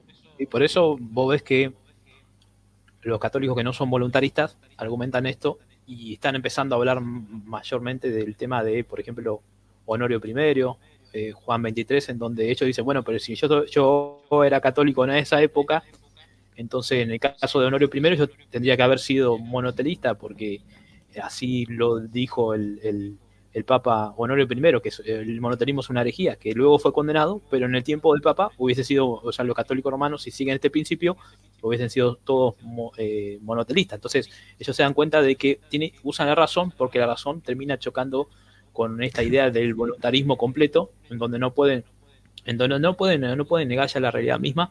Y ahí había otro comentario que decía que estamos divididos en 100.000 denominaciones y que el catolicismo no vamos a poder dividir el catolicismo, y yo le di la noticia de que está fragmentado en un montón de pedazos. Una cosa es que no lo quieran ver, ¿no? Que uno se tape los ojos, pero está fragmentado Sesgo en miles de cognitivo. pedazos.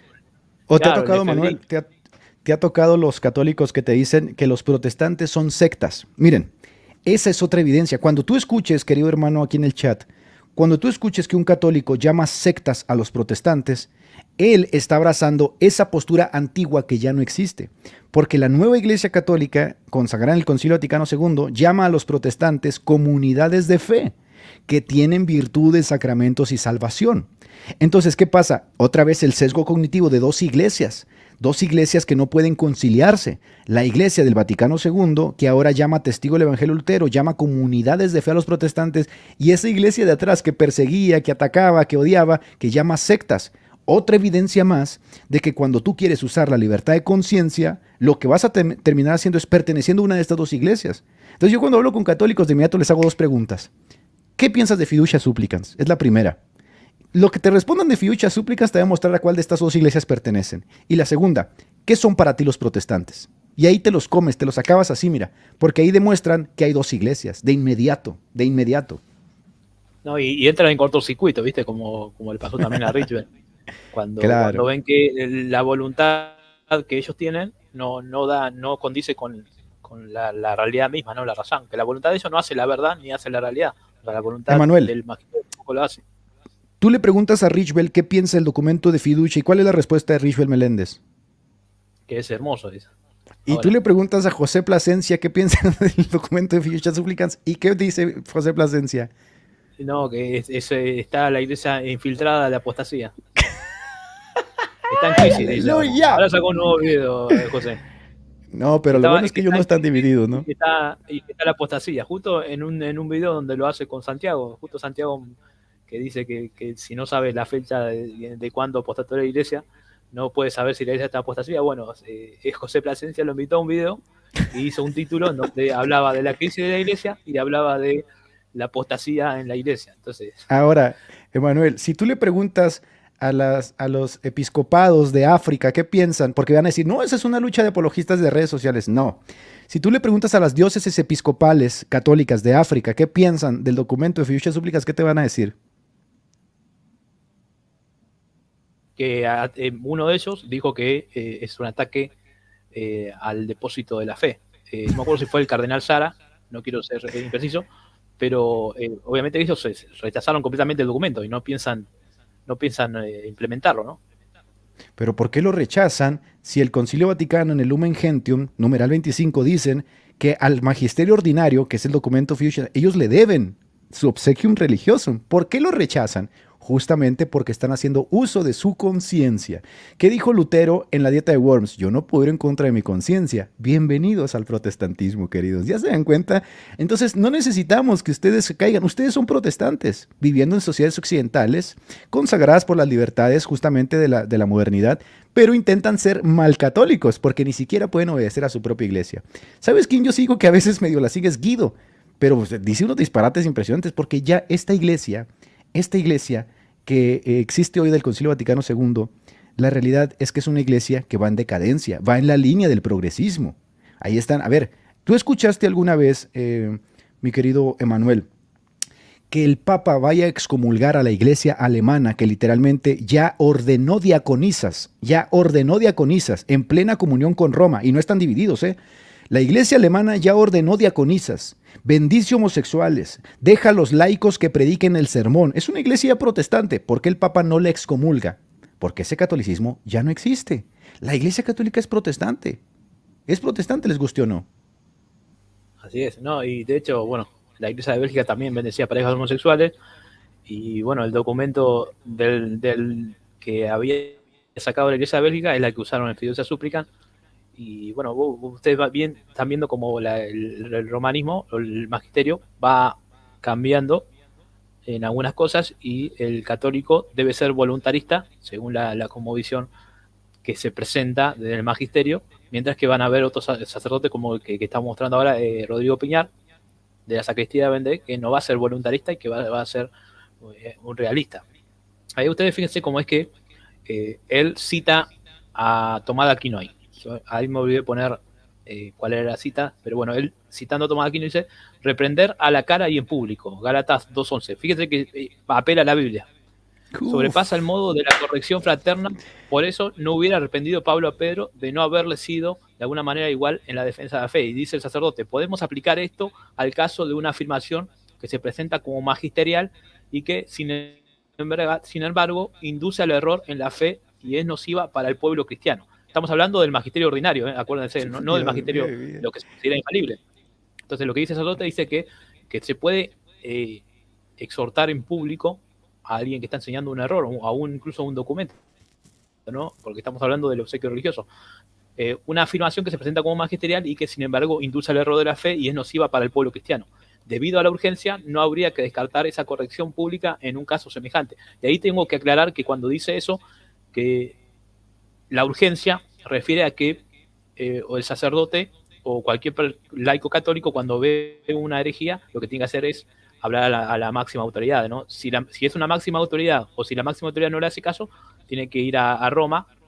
Ahora todo eso lleva tiempo. Entonces lo que piensan algunos de estos, de esta corriente, es que todo ese tiempo hay personas que están escuchando herejías y que esas herejías lo van a hacer perder, la salvación.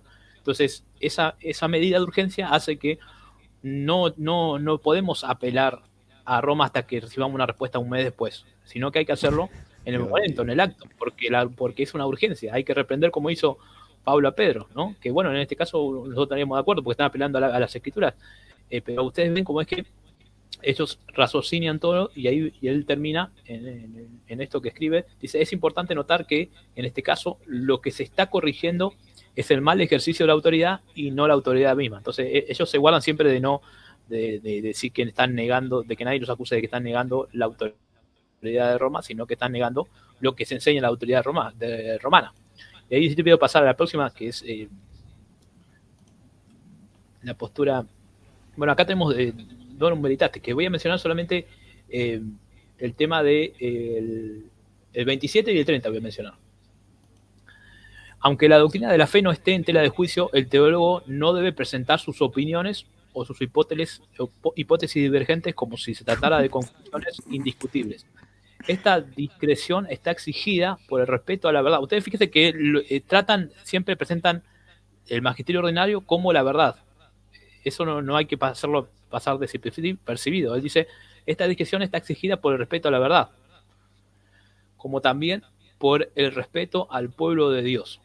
Por esos mismos motivos ha de renunciar a una intempestiva expresión pública de ellas. O sea, todos los que vemos en las redes hablando públicamente mal del magisterio ordinario. A ver, Emanuel, entonces José Plasencia debería ser reprendido por sus autoridades por estar hablando en contra del magisterio ordinario, estar hablando en contra de fiducias súplicas, que es parte del magisterio ordinario, y junto a él Matías Lescano, Rafael Díaz y tantos católicos que se han opuesto al documento, pero no solo ellos, también muchos católicos que vienen y opinan al chat y dicen que el Papa Francisco es esto y esto. Ellos literalmente son protestantes. ¿Por qué hacen este acto? Siempre hay que dejárselos claros, Emanuel. La realidad de por qué están actuando así, y tú y yo lo sabemos, porque tú y yo somos protestantes, la realidad de por qué ellos están actuando así es porque están siendo fieles a su conciencia. La conciencia que les dice que algo está mal en la Iglesia Católica. Bueno, bienvenidos al protestantismo. Así surgió la Reforma Protestante. Lutero dice, algo está mal aquí con la venta de indulgencias, algo está mal con el papado, no quiero ni puedo retractarme porque no es sano ir contra la conciencia. Yo le preguntaría a José Plasencia, ¿por qué estás yendo en contra del magisterio ordinario y estás a favor de tu conciencia? Protestantismo. Eso es protestantismo. Claro. Y eso está consagrado, por supuesto, en la sola escritura, la libertad de conciencia. ¿Te das cuenta cómo están divididos? Sí, no, pero aparte, déjame aclarar una cosita simple, que José Plasencia sí tiene una postura más realista, mientras que Matías Lescano tiene una postura más voluntarista. Perdón, no, me equivoqué de Matías Lescano, me equivoqué de nombre. Era este otro peloncito, ¿cómo se llama? Es un peloncito que lo acusan mucho, a ver, ¿cómo se llama? Sí, Luis Román. Sí, Luis Román, perdóname, sí, Luis Román. Que él también es muy realista, ¿no? Claro, bueno, a él lo critican mucho, e incluso lo han denunciado. Y ustedes fíjense que, ¿por qué? Porque lo que dice Donum Veritatis, escrita en ese momento era el prefecto del dicasterio Ratzinger, habla de esto, ¿no? Ustedes fíjense que en el 23 hablamos en el contexto de lo que es el magisterio ordinario, lo que no es pronunciado de manera ex cátedra. Entonces, lo que dice Ratzinger o el dicasterio es: se exige un religioso asentimiento de la voluntad y de la inteligencia.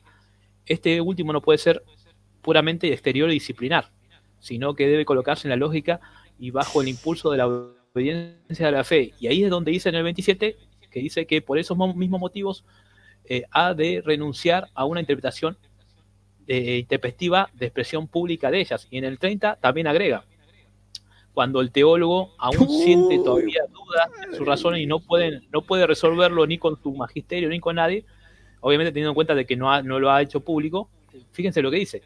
Dice, en estos casos el teólogo evitará recurrir a los medios de comunicación en lugar de dirigirse a la autoridad responsable. ay, bendito sea Dios. Claro, ustedes fíjense que todos los que están ahí en las redes, obviamente que lamentablemente podrían caer presa de un católico que lo denuncie y que lo denuncia a una autoridad mayor, porque recordamos que si el obispo de José Plasencia lo apoya o incluso es realista, o sea, tiene la misma postura que José Plasencia, el obispo no va a hacer nada, pero va a haber un momento en donde otra persona lo va a denunciar a una autoridad mayor, a un arzobispo, a un monseñor, a un cardenal, o incluso de Roma, mostrando la prueba, ¿no? de lo que está haciendo. Entonces lo que dice este documento es que no se puede hacer eso, o sea, no pueden expresar públicamente lo que dicta su conciencia, ¿no?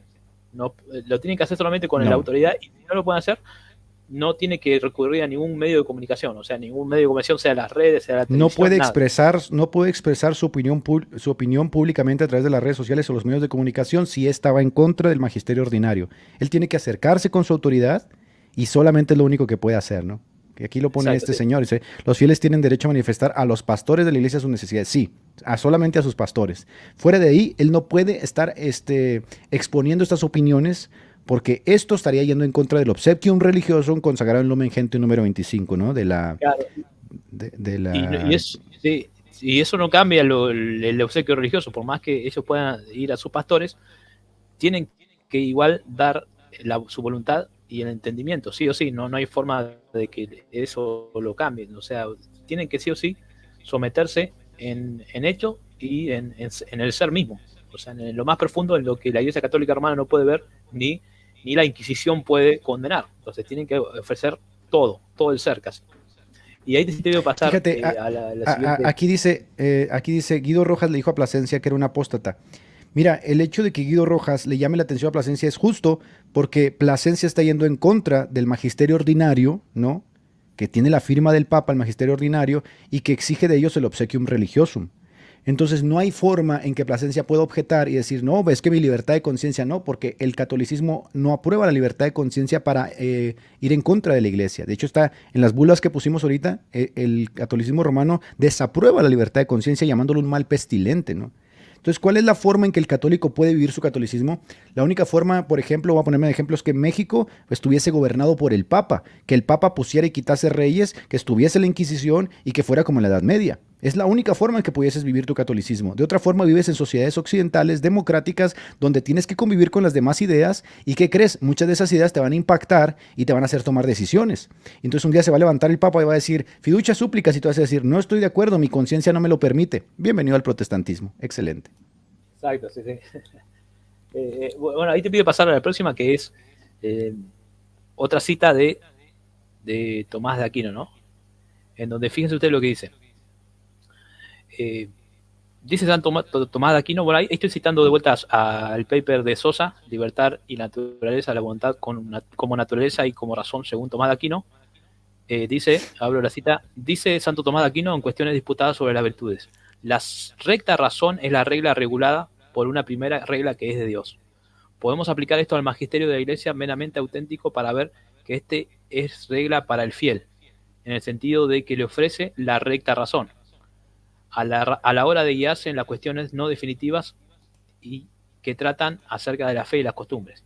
Pero a la vez ese mismo magisterio está regulado por la fe divina, por la revelación, de tal manera que cuando la regula regulata se aparta de la primera regula hasta el punto de que entra en desacuerdo con ella, pierde su carácter de regla propiamente hablando en aquello que está en desacuerdo. Entonces ahí fíjense cómo es el pensamiento de Tomás de Aquino, es el que tienen también los que no son voluntaristas, los que son realistas y que dicen no, si lo que regula el magisterio a su vez es la fe divina. Entonces, si el magisterio mismo se aparta, como dice ahí, entonces se está apartando de lo que vendría a ser la verdad, ¿no? Este concepto ya filosófico de qué es la verdad. Entonces, si se aparta de la verdad, ahí tenemos cómo es que los que no son voluntaristas perciben a través de la razón cómo es que el magisterio romano se aparta. Entonces sentencia, y así el fiel es regulado más profundamente por la fe al servicio de la cual está el magisterio. Entonces, diferente al voluntarista que te va a decir no, que el magisterio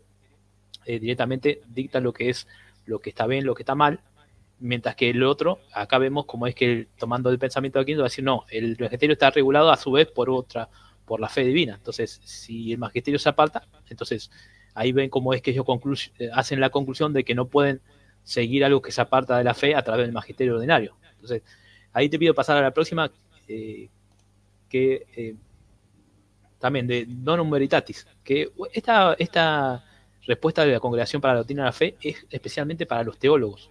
O sea, es algo que tiene que ver con cómo debe interpretar el teólogo católico romano. Dice, por este mismo motivo, las decisiones magisteriales en materia de disciplina, aunque no estén garantizadas por el carisma de la infalibilidad, no están desprovistas de la asistencia divina y requieren de la adhesión de los fieles. Ustedes, ¿cómo contraponen contra lo que citan de Tomás de Aquino siempre, ¿no? Esto de que no solamente lo que es infalible se debe obedecer, sino lo que no es infalible. Como vimos al principio, lo que dice la Congregación de la Doctrina para la Fe, oponerse o tener la opinión contraria es un error. Y si es un error, entonces es casi como una infalibilidad descubierta desde mi punto de vista. Y ahí ya te paso a la última, que es que tiene que ver con las consecuencias de no regalar. Bueno, ahí lo puse entre comillas, porque como dije al principio, la palabra obsequium, muchos de los autores vi que lo traducen como sumisión. Y creo que, si no me equivoco, no ser preciso, pero una de las acepciones de obsequium en el latín es sumisión, y no tanto esta idea del obsequio como nosotros entendemos de regalar. E incluso hemos visto que es un regalo, es obligatorio, y el que no acepta esto, ahí vemos en el canon 1365, que dice, quien fuera del caso que trata el canon 1364. 1. Enseña una doctrina condenada por el romano pontífice o por un concilio ecuménico. Y ahí viene la parte importante. O rechaza pertinazmente la doctrina descrita en el 750. El canon 750 es el que vimos al principio, en donde habla justamente de esto de que se debe entregar la voluntad y la razón. Entonces, el que rechaza pertinazmente la doctrina descrita en el 750. Estamos hablando de como una herejía, ¿no? El que rechaza pertinazmente. Que rechaza esto del obsequio religioso en el canon 750 o en el 752 y amonestado por la sede apostólica o por el ordinario no se retracta. O sea, esto de que si el obispo de tu barrio viene y te dice, bueno, escúchame, José, estuviste mal, tenés que retractarte, que es lo que dicen a la sacristía de Vendée, te vamos a disciplinar, vas a ser castigado. Entonces, si no obedeces a eso, lo que dice, si no se retracta, será castigado con una censura y con la privación del oficio. O estas sanciones... Emanuel, sí. Perdón que te interrumpa, pero voy a meter un bocadito ahí. ¿Por qué muchos laicos dicen, no, yo sí puedo estar en contra de la iglesia y no pasa nada? No, es que tú a la iglesia tú no le interesas. Quien le interesa a la iglesia es el clero. Tú no eres nadie para la iglesia. Siempre hay que entender eso, ¿no? Por eso el sacerdocio de los creyentes también es protestante. ¿A quién siempre la iglesia está corrigiendo? Al clero. ¿Qué pasó con el obispo famoso Stirkland, que se opuso al Papa y a Fiducia? ¿Qué hizo el Papa? Lo quitó, ¿verdad? ¿Qué hizo con los obispos conservadores que se opusieron al documento de Fiducia? ¿Qué hizo el Papa? Los quitó, ¿verdad? La sacristía de Vendée. Son grupos ideologizados que protestan. Claro, porque están llevando a cabo el obsequium religiosum. O sea, están imponiendo lo que dice el magisterio, ¿no? De que si tú vas en contra del obsequium religiosum, te vamos a amonestar y te vamos a quitar y te vamos a disciplinar. ¿Qué ha hecho el Papa con la mayoría de estos obispos? Los ha quitado, los ha expulsado incluso del Vaticano, ¿no? Les ha quitado incluso la pensión. Entonces acá vienen laicos y me dicen, no, yo sí puedo. Es que tú no le interesas a la iglesia. Tú no tienes pastor. Tú puedes ir y hablar. ¿Qué pasó? Hay un caso ahorita que tocó Salvador Barragán. ¿Qué pasó con ese sacerdote, creo Castañeda, que dijo que Martín Lutero había tenido la razón? Max lo denunció con el obispo. ¿Y qué pasó con ese sacerdote? Lo quitaron de las redes sociales. ¿Por qué no quitan a Plasencia? Porque a la iglesia no le interesa Plasencia. A la iglesia le interesa justamente el clero. Es solamente para que sepan que aunque se escucha muy fuerte todo esto que tú estás exponiendo, no es para los laicos. A los laicos a la iglesia no le interesan. Los laicos van y vienen. El clero tiene que estar sujeto orbitando en derredor del Papa. Ahora sí, síguele. Y bueno, y por eso disciplinaron también a lo de la sacristía de Vendée, Así que no es. sé si ahora ya volvieron, pero en su momento tuvieron que dejar y también habían dicho que eran pasibles de otras disciplinas. Bueno, no sé qué habrán arreglado ellos, ¿no? Si se habrán retractado, pero de manera pública creo que no lo hicieron. Sí pidieron disculpas, pero ahí tenemos como es que, como dice, ¿no? El canon 1365, que hay una pena de castigo con censura y la privación del oficio, ahí justamente, ¿no? Hablando de los sacerdotes. A estas sanciones pueden añadírsele otras de las que están enumeradas en el canon 1336 2 al 4, que entre los canos ahí habla, si no me equivoco, de la excomunión, o sea, que pueden ser excomulgados. Obviamente, como también hay temas disciplinares en donde hay personas que son excomulgadas, en este caso también pueden ser excomulgados por eso, y bueno, si yo no interpreto mal lo que dice la Iglesia Romana, que fuera de la Iglesia Católica no hay salvación, o sea, alguien que es echado de la Iglesia Católica no tiene salvación. O sea, ahí vemos cómo es que incluso eso repercute en el tema de la salvación y como dijo el Monseñor Schneider, repercute en lo que es la búsqueda de la verdad como concepto, que es la verdad, y a través de esa verdad, es la verdad de cristiana, llegar a lo que es el fin, la salvación. O sea, repercute sí o sí el obsequio religioso en la salvación del individuo y en, bueno, en esto en sede filosófica de qué es la verdad, de qué es la verdad y de lo que tiene que ver con la realidad misma, ¿no? Entonces, como una conclusión a esta diapositiva, podemos decir de que el voluntarista te va a decir que la realidad o la verdad provienen de lo que de la voluntad del magisterio, o sea, y ellos van a poner también su propia voluntad por sobre la razón, o sea, no van a razonar aquello que dice el magisterio antiguo, y mientras tanto los lefebristas o incluso los sacerdotes que no son voluntaristas y que son más realistas, te van a decir que el magisterio no puede contradecir, o sea, no puede violar el principio de no contradicción ante un mismo tema. Entonces se van a levantar en contra de eso y entonces por eso podemos entender por qué es que hoy en día vemos en el último caso, que es el más importante del último siglo, el tema del fiducia súplica, como es que hay muchos que se oponen, sacerdotes, obispos, cardenales, porque no son voluntaristas y porque se dan cuenta de que usando la razón, el magisterio se está cambiando algo y no pueden hacer esto que sí hacen los voluntaristas, decir, bueno, si ahora es blanco, lo que decía antes que era blanco, y yo veo que es blanco, pero el magisterio me dice que es negro, entonces tengo que obedecer lo que dice el magisterio. O sea, la autoridad es el que hace la ley y no la razón o la realidad misma. Entonces ponen, como dice Ockham, la intuición de lo que es la voluntad por encima de la razón. Entonces ahí vemos la diferencia posturas entre los dos, y por eso es que los realistas son acusados de protestantes, ¿no? Son acusados de protestantes por tener esta libertad de conciencia, un poco más de libertad de conciencia, en algo que están viendo ahora que se está cambiando en el magisterio romano, y que por lo tanto también esto hace que muchos sacerdotes, como dije antes, se hayan convertido al protestantismo. Que yo hice un video de todos los sacerdotes, de varios sacerdotes que se convirtieron al protestantismo, y de paso aprovecho para avisar a la gente que está acá que a la noche, más tarde, voy a hacer el video de Manuel Aguas, el sacerdote mexicano que se convirtió al protestantismo. Va a estar bueno justamente ese, va a estar muy bueno. Sí, la verdad que es muy interesante el tema de Manuel Aguas, porque aparte él hace una defensa apologética de lo que él incluso ve, porque él se da cuenta de que lo que dice la Biblia, o sea, distinto a lo que enseñó el magisterio. Entonces ahí vemos el choque del voluntarismo con lo que él ve en la realidad misma, y que no solamente la voluntad y lo que dice el magisterio hace la verdad, en este caso la verdad de fe, ¿no? Para cerrar, me gustaría decir lo siguiente. Este comentario de Hugo Cirilo me gustó. Dice, el clero son sus generales. Si los generales se rebelan, solo es tiempo de que los soldados los sigan. Es verdad.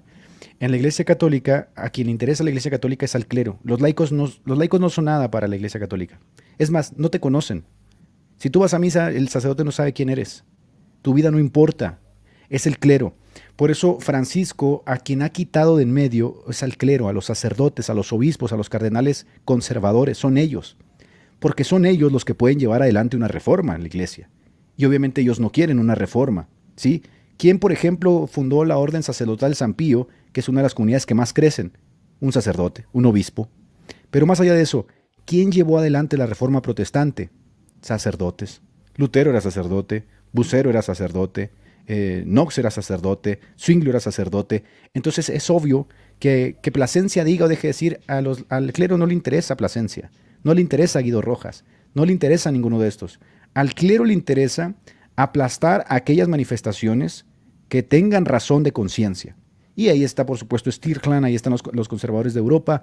¿Por qué no aplasta a la iglesia homosexual alemana? Porque está en la línea del Concilio Vaticano II y está en la línea de Francisco. Entonces, eso no sucede en el protestantismo. En el protestantismo el individuo sí está empoderado por la palabra de Dios. En el protestantismo el individuo sí está empoderado por la palabra de Dios, grábense eso.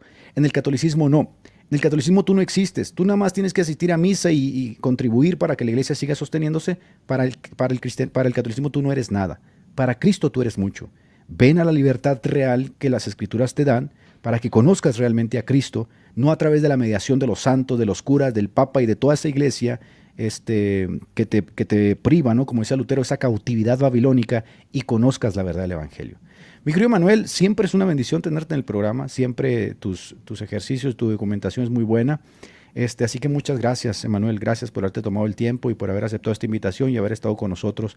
No sé si quieras despedirle, decirle a la gente tus redes sociales para que te sigan y cerremos esta parte final. Dale, gracias a todos los que se conectaron y avisarles que anoche voy a hacer este live de Manuel Aguas, que realmente es muy interesante. Lo que sucedió con este hombre, sacerdote católico, se convirtió al protestantismo y lo voy a estar haciendo a la noche, así que los invito a todos para que puedan venir y apoyarme. Sí, me encuentro como mensajero cristiano en todas las redes y sobre todo le pedí a la gente que tiene Twitter, si puede entrar a Twitter también, seguirme ahí. Y los que no tienen Twitter, bueno, abrís una cuenta que ahora se llama X. A mí me cuesta decirle Twitter, pero me cuesta decirle X, le tengo que decir Twitter. Bueno, entonces pueden seguirme ahí en Twitter también como mensajero cristiano, así que ahí también estoy subiendo ahora más contenido.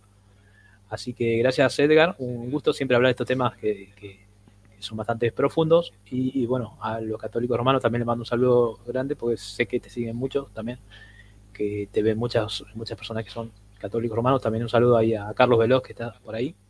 Así que, bueno, bendiciones a todos y gracias, Edgar. Te mando un abrazo, mi querido Emanuel, y nos veremos pronto, seguro que sí. Te mando un abrazo, querido, hasta Argentina. Bueno, ha sido una bendición tener hoy a Emanuel. Emanuel siempre viene bien documentado, es un crack. Sigan su página, Mensajero Cristiano, van a encontrar muy buen contenido.